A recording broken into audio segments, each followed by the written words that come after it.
Okay, this must be a very special moment for you.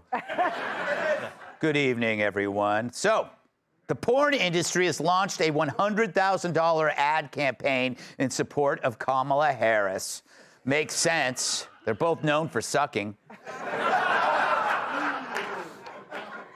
But it does seem a bit ungrateful for porn stars to throw their support behind Harris. I mean, that's the thank Trump gets after all the money he's given to them?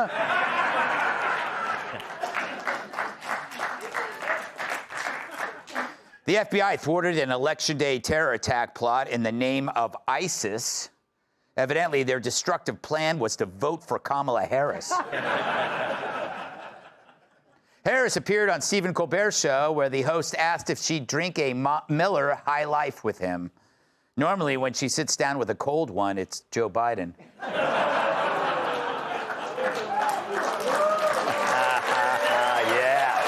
Yeah, because he's dead. Colbert asked her what she would do differently than Biden. She said she's not Joe Biden or Donald Trump. The sad part, she had to look at her driver's license first. She also appeared on Howard Stern, where he said he'd even vote for a wall over Trump. Harris replied, "I'm not a wall, but I am plastered." New York Times opinion piece says we should abandon the idea of masculinity. "I'm way ahead of you," said one man. Tampons! According to a poll, 80% of Americans believe World War III is just around the corner. Meanwhile, the other 20% of Americans fear the possibility of this man around the corner. And finally, a flight bound for Turkey had to make an emergency landing at JFK after the captain died on board. "Did someone say Turkey?" asked one man.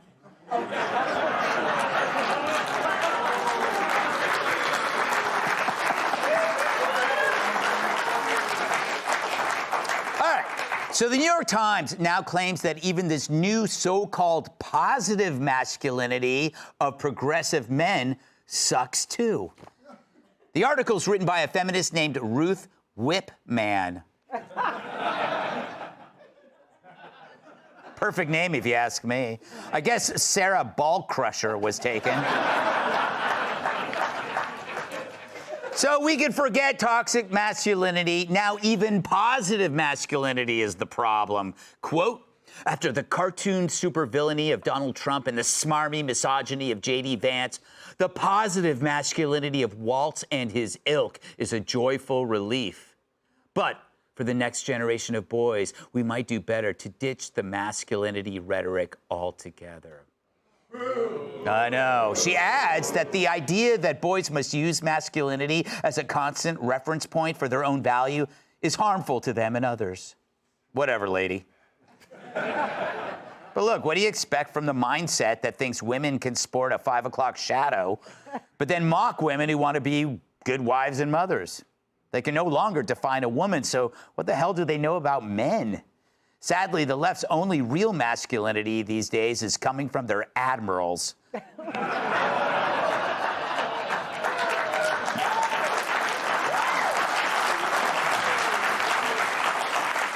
But look, having a liberal feminist write about masculinity is like having a vegan review the Outback Steakhouse.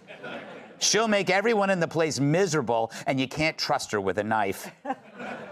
But it is funny, after 300,000 years of functional biology featuring both male and female organisms, in just the last few decades, we have thoughtful experts deciding that all of that is wrong. What an about-face. It's not unlike Howard Stern. I mean, talk about a transition. On Tuesday, he conducted an interview with Kamala Harris that was so simpering and feminine, I got my period while listening to it.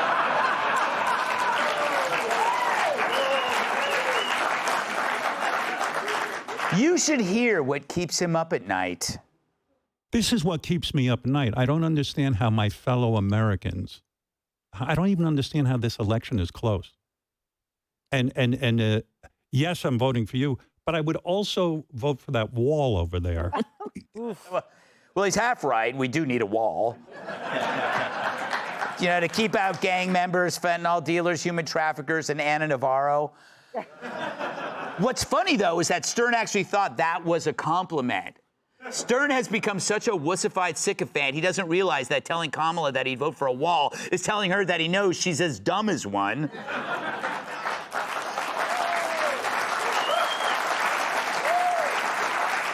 I mean, not to mention, Trump is the wall candidate, not Cackle's McKnee pads. Stern got even more pathetic, wondering how she doesn't nap. When you said you don't nap, I get it, because like what you've taken on is extraordinarily difficult. And I mean, do you feel the pressure of the moment in the sense that, like when I met you out in the hall, I said, I'm really nervous because I want this to go well for you. I want it to go well for the country. Hold on. I need a minute. All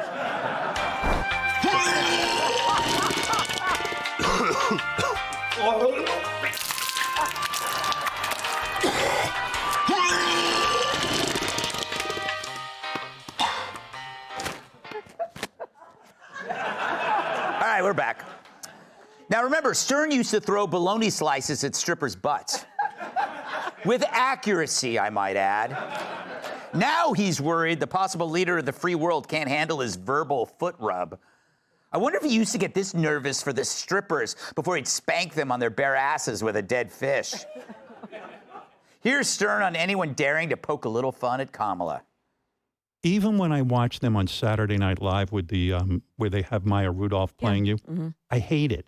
I don't want you being made fun of. Oh my God. There's too much at stake. I believe the entire future of this country right now, I mean, as America, land of the free, home of the brave, I think it's literally on the line. So a guy who's supposed to be funny for a living now claims her candidacy is too important to joke about.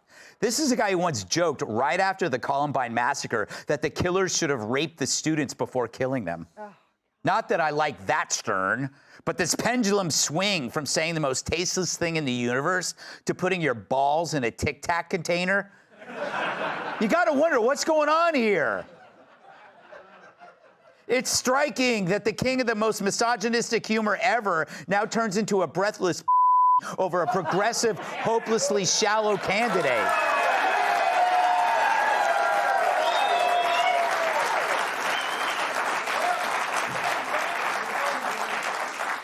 But maybe that's the explanation. This is Stern's self-imposed penance for subjugating women to demoralizing stunts, capitalizing on desperate females thirsting for attention, even if it's from an oily paddle striking their bare asses. True, much of Stern's transformation is based mainly on a delusional hatred for Trump, but it's also coming from a bottomless hatred for himself and his past. And he's projected his loathing onto Trump, which gains him accolades from his Hamptons neighbors and his new pal Jimmy Kimmel, who's also doing penance for his sins of the past. But is Howard simply redefining masculinity? And why is it always the male lefties who are so desperate to get rid of masculinity entirely? It's guilt and self-preservation. Because scrape beneath the surface of any liberal male, and what do you find? A creep, terrified of his priggish past. Piggish past, I mean, not priggish. What is priggish? And that fear turns them into obedient mouthpieces for a completely unqualified candidate. They desperately forfeit logic and reason, and with that, all traces of masculinity. And so, Howard, you've been in therapy for what, 50 years? And I just diagnosed your problem in one monologue. No worries, the first visit is free. Let's welcome tonight's guest!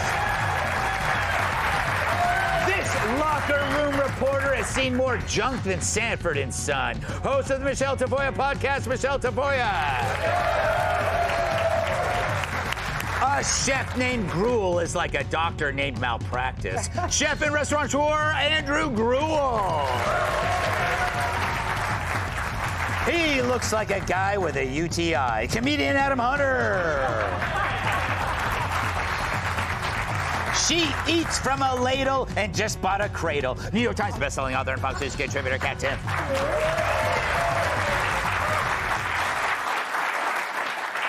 Michelle, you're a woman. Or so you claim. Yeah, that's what I claim. Your career, you've been surrounded by masculinity. What do you think about this New York Times piece on that? It's almost saying that there's no kind of masculinity that's acceptable. Does anyone remember Little House on the Prairie? Yes. And Michael Landon was Pa, and he raised 3 daughters, and he was rugged, and he was tough, and he could plow a field, and he could love his little daughters. What was wrong with that masculinity? Does anyone remember Jimmy Stewart in It's a Wonderful Life? Tough but tender. Does anyone remember Jesus? I mean, there are all these kinds of masculinity. He wasn't a dad, though. Was he wasn't a... he was a son. We do know he was a son. I don't understand this obsession with trying to label certain kinds of masculinity, and in particular, doing it to... She's directing this at, like, young men. She interviewed 20-somethings, and these guys who are... They're trying to figure it out. And so I just don't understand why you would do this to people, and you would sort of bubble wrap them. She says that, you know, we have more toxic masculinity. Listen, we see more effeminate men now than we ever have before. So the fact that she claims that men are feeling pressured to be super uber J.J. Watt type of masculine, that's just evidently not true. I mean, there's no evidence to that, quite to the contrary. No, in fact, that's why people are seeing, like, masculinity come back, is because metrosexuality had been the thing for so long. Let these boys figure it the hell out on their own. They can do that. Yeah. Andrew, I don't care what part of the monologue you comment on, whether it's Howard Stern or the New York Times article, but you must make some kind of reference or an analogy to cooking or in the kitchen. Always, because as I was watching that, all I was thinking about was like soy-studded gruel or porridge. I had to throw myself in there, although I'm not wearing a dress. You know, the thing is, this is the calculus, right? This is the framework, the equation that they use, and this can be applied to any industry, any part of life. Is that they want to redefine it, right? And they want you to be eating whatever they're telling you have to eat, whether it's fake meat, right? And then they pump it down your throats and they put tons of money into it, billions of dollars in private equity money. And then the people are like, we don't want to eat this. We want the real meat. And then they go bankrupt, right? And then they move on to the next thing. And it's happening really for 2 reasons, in my opinion. Number one is that you've got a lot of perverts who want to dress up as women, and they want to be able to justify that, as we've seen, right? Howard Stern is one of them. He's one step away from transing himself. Look at his hair. Look at his, you know, he's going to have like a caramel-coated Adam's apple for Halloween and try and get rid of it. But then the second reason is that we're just lazy. Nobody wants to work out, right? Nobody wants to do the work anymore. We've been coddled by big government, and nobody wants to actually put in the time to try and protect themselves. They have no agency. And so you've got all these people who go to school and spend $150,000 a year on comparative literature degrees, and they're like, let's wordsmith this so we can change society and allow everybody to be lazy. Adam, speaking of lazy. Yes.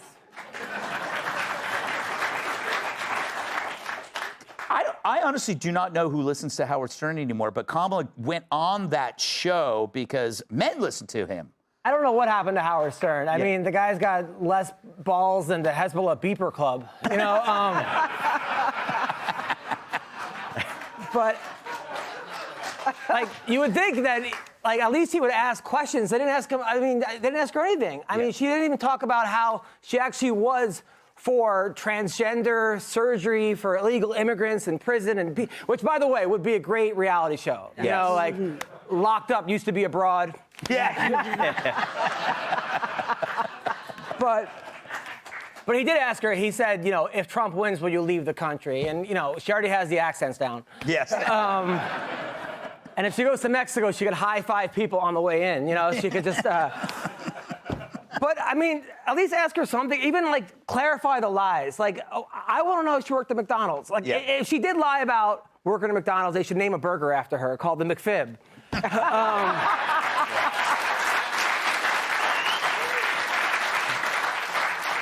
All right. I'll leave on that one. Yes. Kat, it seems like every month there's some article about masculinity. Yeah. Is it just like, you know, just an apple you could just take a bite out of every month and just spit it out as an article? I think so, because I think what they all fail to consider is that people, men or not, are individuals. Yes. You know, thank you. Yes. I mean, it's just one of those things where it's like, okay, so my husband loves skincare. Yeah. He also fought in a war, Yes. which I would say being an Army Ranger is pretty masculine. Yeah. He fought for the right to use skincare. So, but I had a great, I did Mike Rowe's podcast as part of my book promo. We talked about this, which is funny because we had to rush from the airport, and my husband had worn my merch to the airport, which is a sweatsuit that says Soup Girl on it, which you would say not very masculine, but oh, this is somebody who fought in a war. And I remember Terry Shapper, who was on not too long ago, he reminded me of something that I had not thought about in forever. Do you remember when I had that water dumped on me in like 2015? Mm-hmm. And he told me, someone came up to me, dumped water on me, ran away. And he came up to me and he said, and nobody did anything? Yeah. And I was like, yeah, nobody did. He's like, you need to stop hanging out in Brooklyn with all those And I didn't really know just how much he was correct about that. No, it is true. When you see a lot of the stuff that's going on is videos, there are people just filming it, and they're dudes. Like put your phone down and do something. Yeah. Yeah, and also Howard Stern, it's the fact that he didn't realize he was being a jerk is so funny. Yeah. Like saying he would vote for a wall. That's like rolling over next to the girl you took home from the bar and being like, just so you know, you can be anyone. So